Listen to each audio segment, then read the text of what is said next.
반갑습니다. 자, 서양사 계속해서 우리가 읽어나가고 있는데요. 로마 무너진 이후 서양 중세사 진행하고 있습니다. 지난 시간에는요, 서양 중세사의 형성, 게르만, 프랑크, 그리고 이제 노르만 봉건사회의 형성, 이런 내용들을 살펴봤습니다. 그리고 이제 유럽 각국들의 이제 본격적인 발전이 시작이 되는데, 프랑스의 카페 왕조, 그다음에 동프랑크 지역에서 이제 신성 로마 제국의 탄생, 이런 내용들 살펴보았습니다. 자, 이제는 우리가 이제 크리스트교와 중세 서유럽 문화 내용을 다뤄보도록 하겠습니다. 이 크리스트교는요, 서양사에서 매우 중요한 축이죠. 유럽이 중세사로 가면서 지방 분권화가 굉장히 강화됩니다. 하지만 그런 유럽을 하나로 이렇게 묶을 수 있었던 것이 다름이 아닌 크리스트교입니다. 그리고 이 교회와 그 교회를 대표하는 교황이 황제의 대관식, 그리고 신도들이 기증한 토지를 바탕으로 강력한 하나의 또한 봉건 세력이 됩니다. 자, 그런데 그렇게 교회도 권력과 부를 축적을 하면서 여러 가지 부작용들이 있었는데요. 그 과정들을 우리가 살펴보는 그런 클립이 되겠습니다. 자, 그러면 기본적으로 이제 크리스트교가 이제 성장하는 과정, 우리가 크리스트교 밀라노 칙령으로 인정을 받고, 그리고 그 이후에는 국교가 됐고, 교리 정립이 있었고, 이런저런 내용들이 있었습니다. 자, 조금 더 기초를 잡아보면 서로마 제국이 무너진 후에 크리스트교의 대표적인 교구가 5개가 있습니다. 자, 그런데 그 중에 3개의 교구가 이슬람 세력의 지배하에 들어가게 되거든요. 자, 예루살렘, 알렉산드리아, 그리고 안티오크, 그렇게요. 자, 그리고 그 외에 서로마 교회, 이제 로마 교회에는 이제 로마, 그리고 콘스탄티노폴리스 교구가 있습니다. 자, 근데 이 로마와 콘스탄티노폴리스 교구가 이제 나눠집니다. 자, 로마 교구가 서유럽 교회, 그리고 콘스탄티노폴리스 교구가 비잔티움 제국의 이제 동유럽 교회를 대표하게 되죠. 자, 특히 이 로마 교회의 주교가 예수의 제자인 베드로의 후계자임을 강조하면서 스스로를 교황이라고 하게 되는 거죠. 자, 그래서 교황이라는 존재, 앞으로도 한동안 많이 언급이 될 겁니다. 자, 그런데 여전히 이 교황이 비잔티움 제국의 이제 간섭을 받고 있는 그런 상황이었거든요. 자, 그런데 우리가 지난 시간 프랑크 왕국을 말하면서도 살짝 언급을 했었는데, 이제 끊임없이 이 비잔티움 황제로의 그 간섭으로부터 이제 벗어나고자 하는 움직임이 있었고, 그 과정에서 프랑크 왕국과 서로 이해관계가 일치하면서 긴밀한 협조가 이루어졌다, 이런 정도의 내용을 했었습니다. 자, 에피소드가 하나 제시가 됩니다. 726년 8세기 전반 성상 파괴령이라는 것이 비잔티움 제국 황제 레오 3세로부터 반포가 됩니다. 자, 이러면서 콘스탄티노폴리스 교회하고 로마 교회의 대립이 격화가 되는데요. 자, 기본적으로 이 로마 교황청 입장은요, 게르만족을 대상으로 포교를 해야 되는데, 자, 그들에게는 실제로 눈에 보여지는 이 성상이 필요했다라는 겁니다. 그래서 이 성상 숭배 금지에 반대하는 입장을 가지고 있었는데요. 이러면서 비잔티움 제국과 이제 갈등이 더욱더 깊어지는데, 역설적으로 이것이 비잔티움 황제의 간섭에서 벗어나고자 했던 교황청에게 하나의 명분이 되었던 거죠. 자, 그러다가 결국에는 11세기 중반 1054년 동서교회가 분열이 됩니다. 자, 그래서 비잔티움 제국 황제를 교회의 수장으로 한 그리스 정교회, 그리고 로마 교황 중심의 로마 가톨릭 교회, 이렇게 동은 그리스 정교회, 서는 로마 가톨릭, 이렇게 분리가 된 겁니다. 둘 다 여전히 존재하는 교회들이죠. 그리스 정교회 같은 경우는 우리나라에도 물론 당연히 들어와 있지만 살짝 생소하게 느껴질 수도 있는데, 러시아만 해도 세계 최대의 그리스 정교회의 그 신도가 있습니다. 자, 그러면 대체로는 이제는 우리가 흔히 말하는 크리스트교, 교회, 교황과 왕권의 대립, 이것은 바로 이제 서쪽의 로마 가톨릭 교회를 가리키는 건데요.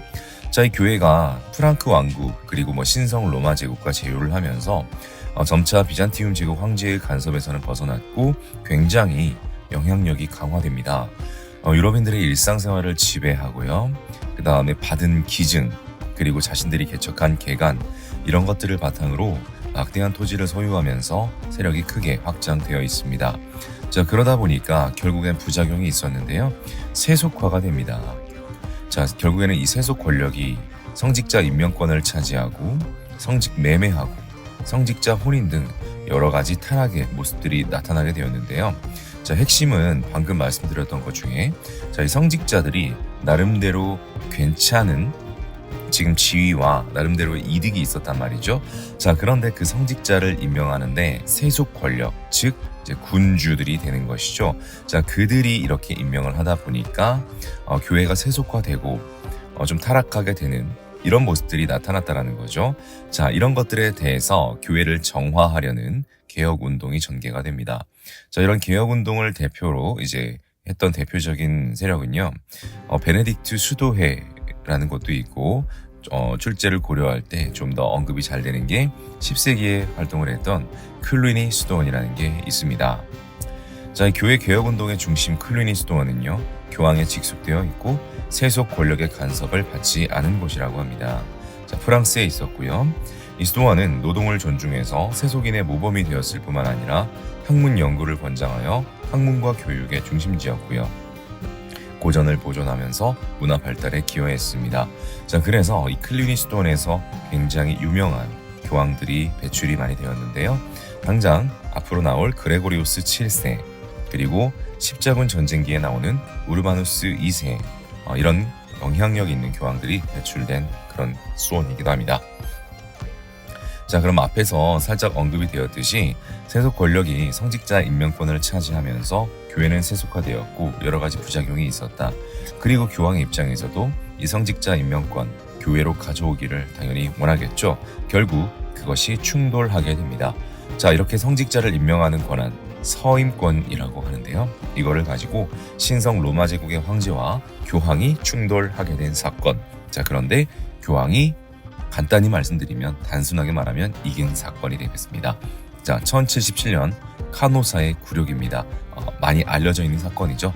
자, 일단 교황 그레고리우스 7세 클리니 수도원 출신이죠.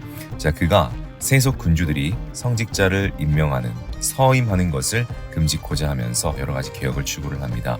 자, 그랬더니 자, 기존의 권한을 가지고 있는 신성 로마 제국 황제 하일리 4세가 그에 대해서 반발을 하게 된 거죠. 이러면서 서로가 서로를 부정을 하게 됩니다. 자, 이런 상황 속에서 교황은 황제에게 파문 조치를 내리게 되고 황제 또한 교황을 폐위시키고자 했으나 자, 죄우들이 이 하인리 4세에게 적극적인 지지를 보내지 않습니다. 그러니까 이것만 보더라도 당시 교황의 영향력이 좀 더 강했다. 이걸 우리가 엿볼 수 있는 거죠. 자, 결국에는 위기감을 느낀 하일리 4세가 굴복을 하게 된 사건인데요. 당시 이 교회와 이 크리스트교의 영향력이 강한 이런 사회에서 교회로부터 파문을 당한다는 것은 그야말로 사회적인 사망 선고나 다름이 없다, 사형 선고나 다름이 없다, 이렇게 생각을 하시면 될 것 같아요. 자, 위기감을 느낀 이 황제는 이탈리아의 카노사 성에 머무르고 있는 교황을 찾아갑니다. 그것도 아주 추운 겨울날이었죠. 싹싹 빌면서 결국에는 사죄를 받게 되는데 이것이 바로 카노사의 굴욕이 되겠습니다. 자, 그러면서 이 당장 그 당대에 이 서인권 문제가 일단락된 것은 아니었고요.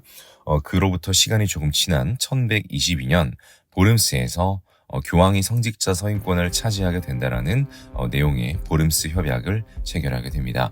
자, 이때 신성 로마 제국 황제는 하일리 4세가 아니었고요. 하일리 5세가 되겠습니다. 교황은 당연히 그레고리우스 7세가 아닌 칼릭스투스 2세가 되겠습니다. 자, 이런 식으로 교황권이 세속 군주를 압박하거나 때로는 굴욕을 줄 수 있을 정도로 많이 성장했다는 걸 우리가 느낄 수 있는데요. 13세기 정도에 가면 그 교황권이 그야말로 절정에 달하게 됩니다. 자, 그것을 상징하는 교황이 있는데요. 이름 정도만 들어두시면 되겠습니다. 인노켄티우스 3세. 13세기 교황 인노켄티우스 3세 때는요, 이 교황권이 절정에 달하면서 교황은 해요, 황제는 달이다, 이런 표현들이 나오기도 합니다. 자, 그러다가 결국에 이 교황권도 그래프상 정점을 찍고 그리고 쇠퇴하는 모습을 보이게 되는데요. 대표적인 사건들로 아비뇽 유수 14세기에 있었고요. 14세기 후반부터 15세기에 걸쳐 있던 교회의 대분열 시기, 그리고 콘스탄츠 공의회까지 중요한 일들이 있습니다. 자, 근데 이런 부분들은 다음 파트에서 이제 중세가 변화한다라고 언급되는 파트에서 언급이 되겠습니다. 자, 중세를 상징하는 것이 바로 유럽의 이제 크리스트교 그리고 봉건제 이런 것들인데 그런 것들이 조금씩 변화하게 되거든요. 그 파트 때 교황권의 쇠퇴 언급해드리도록 하겠습니다. 자, 그럼 이제 오늘 우리의 두 번째 덩어리, 그럼 중세 서유럽의 문화는 무엇일까라고 보시면 되겠습니다. 사실은 우리가 정말 많은 사람들이, 저도 그렇고요, 이 유럽 여행에 대한 로망이 있고 굉장히 이걸 선호하기도 하죠. 근데 결국 유럽 여행을 가면 우리가 많이 보게 되는 것들이 뭘까요? 바로 방금까지 언급했던 이 크리스트교와 관련된 문화들, 그 다음 여러 건축물들, 이런 것일 텐데, 이제부터 우리가 세계사를 공부하면서 유럽에서 나오는 것들이 결국에는 우리가 세계사를 공부하지 않더라도 유럽에 가면 찾아서 보고 듣고 되게 될 그런 내용들이 되겠습니다. 그래서 우리가 이렇게 세계사를 교과서로라도 좀 공부를 하고 내용을 들었다는 것이 얼마나 우리 삶을 좀 풍요롭게 하는가, 이런 것들을 나중에 분명히 알게 되실 겁니다.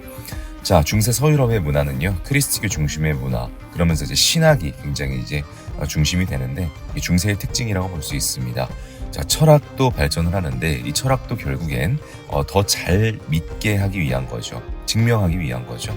그래서 신학의 보조 학문으로 발달했다고 합니다. 그래서 철학은 신학의 시녀다, 이런 표현이 있을 정도였다고 하고요. 중세 초기에는요, 교부 철학이라는 것이 발달하게 됩니다. 자, 이 교부 철학이라는 것은요, 이 성스러운 생활로 모범이 된 말 그대로 교회의 어른들, 그래서 교부라고 부르는 자들의 철학과 사상 등을 주된 연구 대상으로 삼는 학문을 가리킵니다. 자, 그리고 중세 이제 조금 더 시기가 지나면서 십자군 전쟁을 겪게 되죠. 그러면서 많은 이제 고대의 철학들이 이렇게 다시 재발굴이 되고 들어오게 됩니다. 그러면서 아리스토텔레스 철학의 영향을 받아서 그런 것들이 연구 경향이 이어지며 스콜라 철학이라는 게 유행하게 되는데요. 자, 이 스콜라 철학이라는 것은 기본적으로 스콜라, 교회와 수도원 부속의 학원을 가리킵니다. 스콜라, 스쿨로 연결이 되죠.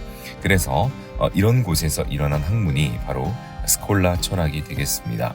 자, 중점은 신의 존재를 증명시키고자 했던 것이고요. 우리가 조금씩 이 신앙 일변도가 아니라 이 이성이 돼도 되는데, 이 이성이라는 것은 계속해서 합리적인 걸 따지고 의심하고 이런 것이죠.